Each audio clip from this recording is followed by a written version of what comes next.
Hey guys, just a reminder, this is not official medical advice. For such, please seek an appointment with a licensed medical provider. Welcome back, everybody, to another episode of Explain This. I'm with the star of the show, Robin Riddle. Robin, how you doing today? I'm doing great. How are you? I am wonderful. The topic today is one that we talk a lot about. We hear a lot in the performance medicine practices. I've heard you talk a ton about this. We've touched on it a little bit in other episodes. We're talking about ApoB.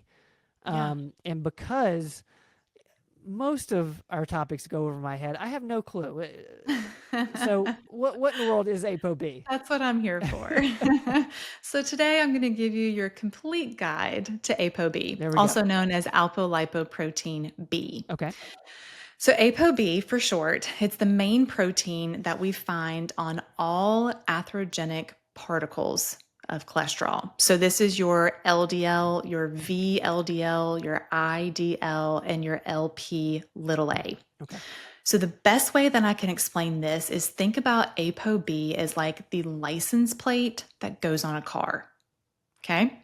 It's going to make sense. I'm going to connect it. Hey, that is either this is either going to be like the best analogy I've ever heard because that's very vivid. I was like, yeah, I see my license plate on a car. Yeah. So every particle of LDL, VLDL, every single particle of that atherogenic cholesterol carriers, they have this license plate on them. Okay. So since ApoB is on every single one of these atherogenic particles in the body, measuring ApoB gives us a direct count of the number of cholesterol carrying particles in the blood. Okay. So this lets us count basically how many cars are on your interstate. Got it. Okay. So it's like, okay, you can, if there's 150 cars, you can tell by 150 license plates. Yes. Okay. Okay. So the reason that this is more accurate and the reason that this differs from measuring just an LDL cholesterol, because a lot of people put a lot of stock into what their LDL-C level is, their LDL cholesterol. When we measure LDL, it's just looking at the amount of cholesterol inside the LDL particles. So to put this into our analogy here, measuring LDL is like looking at how many people are in the cars. Oh, wow. But not taking into reference how many cars are there. Okay. Okay. So think about that. Like, what would be more troublesome for traffic if you have less cars that are filled to the max, everybody's carpooling together, or if every single car only has one person and there's 5 times as many cars on the interstate? When there's more cars and less people in each car. Correct. So the more cars on the interstate, the more likely we are to have collisions and damage and issues. Okay. So however many people are in those cars really doesn't matter as much to me as how many cars there are. Right. So your LDL is not as important as your ApoB because ApoB is how many total cars there are. Okay. Interesting. Okay. That makes sense? Yeah, it does. So ApoB is everyone that's on the interstate. Every individual particle that can carry cholesterol. Okay. Yeah. So artery wall damage is obviously what we're concerned about. That's what can lead to atherosclerosis and plaque buildup and all that kind of stuff. Artery wall damage happens whenever particles hit the wall of the arteries. So if you have more ApoB, like there's more cars on the interstate, there's more risk for collisions or there's more risk for those particles to be hitting the walls of the arteries. Okay. Yep. So the more times that we hit the walls of the arteries, the more likely we are to start to have a plaque formation. Okay. Following. So when we have more ApoB, it means that we have more LDL particles, which then means we have a higher risk for cardiovascular disease. So when we have a higher ApoB, okay, that is a better or more of an indicator of heart disease than just LDL. Yeah. Yeah. Okay. I'm with you. That's why we look at the ApoB number. Yes. So this is on our Cleveland panel. And when we look at a Cleveland, we look at all of it. So we're looking at total cholesterol, triglycerides, HDL, your LDL, all of those things. We're looking at particle size. So we do that ion mobility fractionation and we break down to particle size, how many, small versus medium particles of LDL and all that kind of stuff. But really, out of all of those markers, your most important one is going to be your ApoB. If we have an elevated ApoB, we have a higher risk for cardiovascular disease. If we have an elevated LDL, but a normal ApoB, I'm way less worried about that LDL. And can you, for me, not for the audience, because I know the audience is already there. Okay, so ApoB, all the cars on the interstate, it crowds up the interstate. It makes driving more difficult, more likely to crash. Yes. And that's why we want less cars. Yes. And we want more people in each car from a pure efficiency standpoint. And then to explain the relationship to heart disease with one more time with that one. Yeah. So ideally, less cars and less people would be the best for traffic. So if we can have lower ApoB and lower LDL, that's going to be the best for cardiovascular disease. Okay. But if we have more cars on the interstate, we've got more chances that somebody's going to bump into somebody else or we're going to hit the guardrails. Yep. So if we're hitting the guardrails, that's like we're hitting the sides of the artery walls. And when we bump into the artery walls, that's when we start to damage those arterial walls. So the more times that we bump against the wall, the more likelihood that we have to start to develop inflammation there, which then is going to start to develop plaque formations in that area. It's really, really interesting, like a Robin. multi-car pile up because they're just start landing on top of each other at that point. I never thought of inflammation being created that way. That makes a ton of sense. So it causes bumping against the arterial walls is what causes the inflammation. We're causing damage that way. Wow. And so when we damage, then that's when we start to build plaques into those damaged areas. Got it. Okay. Yeah. With you. So ideal is keep that ApoB lower is what we want to see. And there's multiple things that can contribute to elevation. So, we've always got genetics that play a part into this. This is where your ApoE, looking to see if you have ApoE 2 or 3 or 4, that's where this can play a part. So ApoE 2, you move cholesterol faster.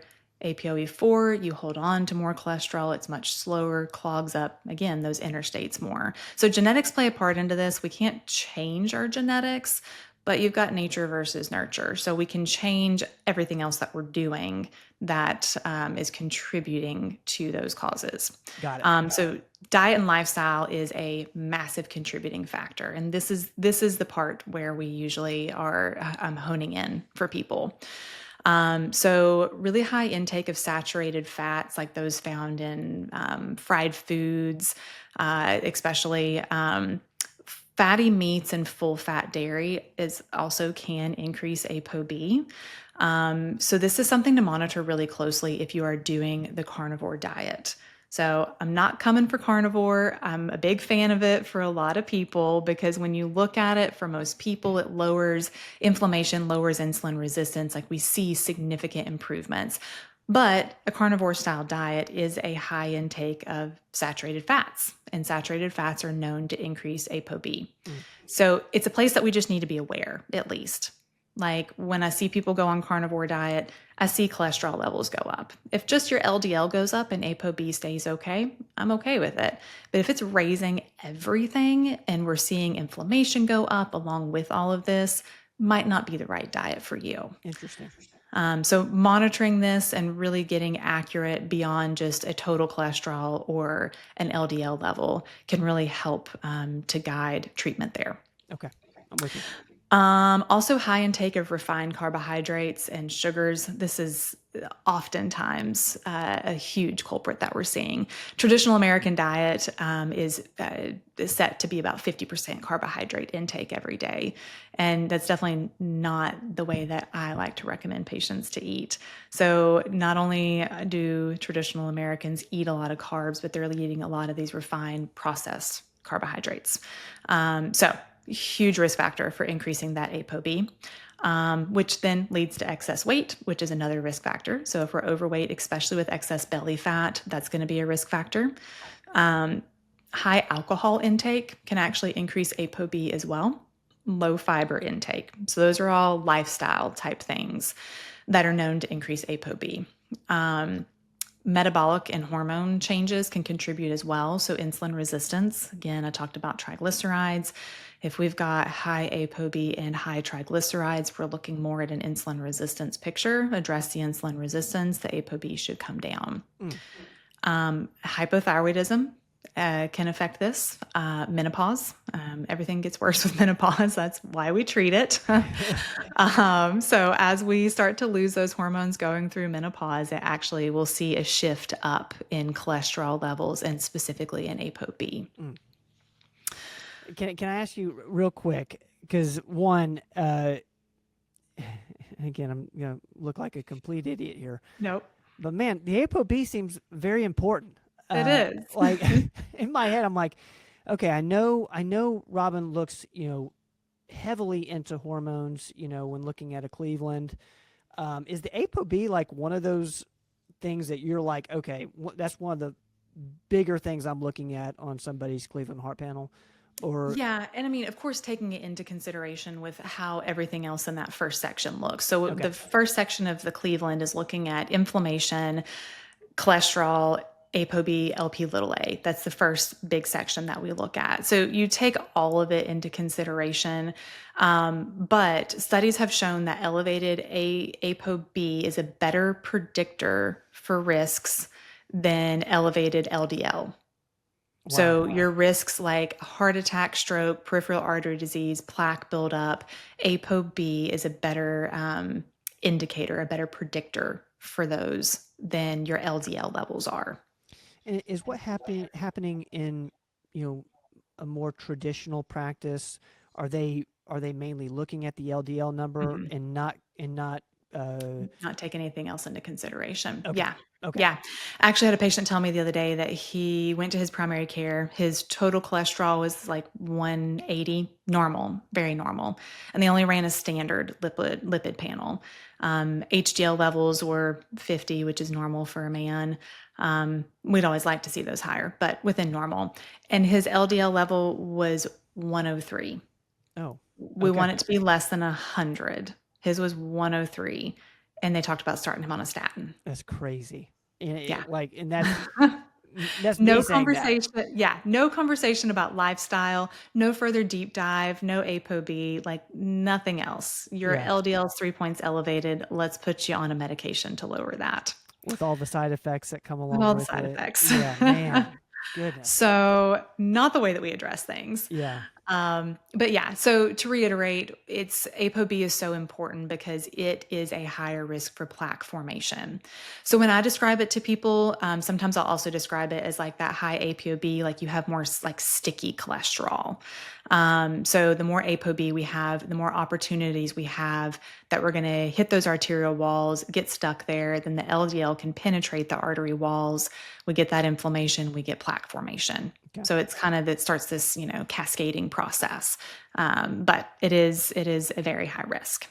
That's super interesting. And there's, so then we need to, sorry. So with the diet changes, how we lower it. Yeah. Diet and lifestyle. Okay. Lifestyle is number one thing that we want to be looking at here. Okay. Managing so again, saturated fats are a big one. Again, I'm not coming after the carnivore diet. We just need to mitigate risks here. So if you're doing carnivore, really high in saturated fats, we want to be watching and making sure that we're not causing issues. Okay. Overall, less fried foods, increase your intake of like olive oil and avocados and nuts and like omega-rich fish, things like that is going to help to lower ApoB. Okay. Increasing fiber intake. Again, those carbs are bad, so limit the refined carbohydrates and sugars. If we're doing carbs, we need to be doing those complex carbohydrates. We really want to stay away from the processed, packaged, over-refined junk food. Of course, we need to exercise and work on losing weight. That's always a huge one. Limiting alcohol intake. And then if there's any kind of secondary issue, like menopause or even low testosterone levels for men can do this as well, or hypothyroidism, we want to be addressing those underlying hormonal issues to work this out. And then adding in supplements. So omega-3s and niacin are both really good for helping with ApoB levels. I think Dr. Rogers has done a couple videos talking about niacin dosing and how to use it. You want to be careful. And when to be careful, yeah. Niacin flush is a very real thing. Had somebody tell me about this yesterday. Like, it freaks people out, and Oh yeah. Like, you think you need to go to the ER, you're about to die. Increasing intake of antioxidants is super helpful here. So your polyphenol rich foods, green tea, things like that are going to help antioxidant wise. And as far as a goal, we're really aiming for a ApoB level around or less than 90 for the average person. Okay. Yeah. Now, Robin, you've mentioned a bunch of things we can do. The way I'm interpreting this, we get the ApoB through a Cleveland, or can you just ask for an ApoB? Mm-hmm. Yeah, we can draw just we Okay. can look at it separately from a Cleveland. How long have you seen in office like it take for somebody to actually see their ApoB number lower if they're doing all the right things? Is it like a yearly thing, or? We usually only look at it every 6 months to a year. I've looked at it as soon as 3 months and seen changes just depending on the person. Okay. If you've got someone who was, eating McDonald's every single day and 100 pounds overweight and not moving, and they start doing all the right things, they're probably going to see changes a little bit faster than someone who's moderately healthy and just needs to tweak a few things. Okay. So that's where I see people get frustrated sometimes. It's like, well, I eat pretty good and I exercise pretty well. It's like, okay, well, maybe it's your genetics, but pretty good is not going to be good enough for some people. Okay. So it varies, but generally I don't look any sooner than 3 months. But most people, if we're doing a Cleveland, we're only doing that yearly. Right. If we're doing standard blood work in the office, I may do it every 6 months. Okay.